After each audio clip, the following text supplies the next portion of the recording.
Recently, whilst craving some A Song of Ice and Fire, I dove into the deepest depths of grimdark circles. Some might even call them cults. And god damn it, did I find a jewel. It's actually a really well-known book within grimdark circles. It's written by Joe Abercrombie, one of the biggest authors within grimdark, behind, of course, George R. R. Martin. And I was surprised, don't crucify me on this, but I think this was easily as good as A Song of Ice and Fire. Oh, and by the way, don't mind the slap marks. They'll be gone within a week. Girlfriends, am I right? It definitely satisfied my craving. And the best part is that this world contains 2 trilogies and 4 standalone books so far. Now they are different. In fact, the world and the plot itself differs greatly. But what isn't different is the absolute dedication to nuanced and truthful characters. There are no heroes in this story, only people. In fact, I'd even go so far as to say that I think that the characters in this story are some of the best ones I've ever read. Joe Abercrombie has an insanely interesting way of communicating character. Let me give you an example. Don't let her be too ugly, Giselle was thinking as he slowly approached the door to Major West's quarters and raised his unwilling fist to knock. Just don't let her be too ugly, and not too stupid either. Anything but an afternoon wasted on a stupid girl. His hand was halfway to the door when he became aware of raised voices on the other side. He stood guiltily in the corridor, his ear drawing closer and closer to the wood, hoping to hear something complimentary about himself. "And what about your maid?" came Major West's muffled voice, sounding greatly annoyed. "I had to leave her at the house. There's a lot to do. Nobody's been there in months." West's sister. Giselle's heart sank. A deep voice. She sounded like a fat one. Giselle couldn't afford to be seen walking about the atrium with a fat girl on his arm. It could ruin his reputation. Don't play the fool. I know you better than that. What will people think? Shit on what they think. Giselle jerked away from the door. He wasn't used to hearing ladies use that sort of language. Fat, peevish, and coarse. Damn it. This might be even worse than he'd feared.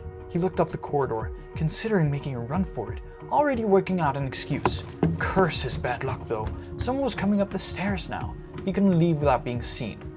He would just have to knock and get it over with. He gritted his teeth and pounded resentfully at the door. This is show don't tell. Often, good characterization and the art of showing is restricted to the plot and the choices the characters make. But the blade itself conveys character through both the actions and plot, but also by writing through the lens of the character. And this is incredible, not only for characterization, but also for keeping you entertained during the plot's downtimes. The writing just has so much personality. It's clear that the blade itself is a character-driven story, but this also helps significantly with bringing the world building and culture to life. As you shift between different characters, their differing worldviews and cultures exude through the writing. You can feel their different reference frames as you read. And it's a much different way of world building than the more often used exposition.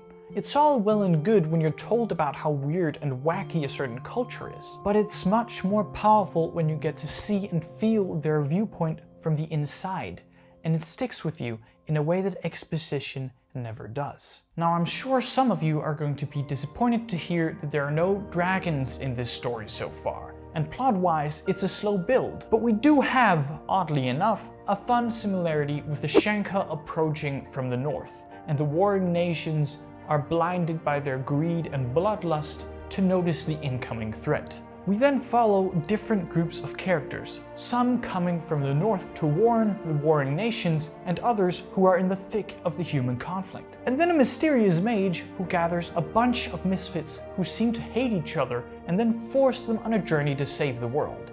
Though what exactly that means, only the wizard knows. Now, for a short side note.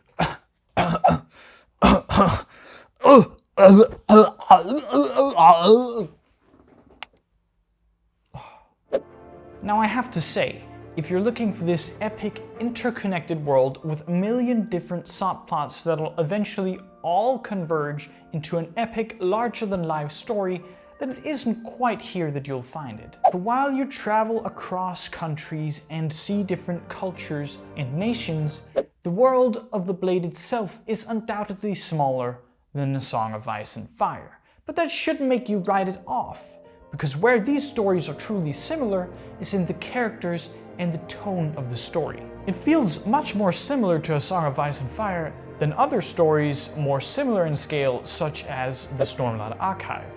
I have seen some people recommend Malisan, but I can't speak to that at all because I haven't read Malisan yet. But if you crave a story with human characters, with love and war, with loss and brutality, a gritty story that shows the humanity within the characters, but also displays the very worst they can be, then The Blade itself is for you. And with the many books in the series, you'll find that there is a long journey ahead of you.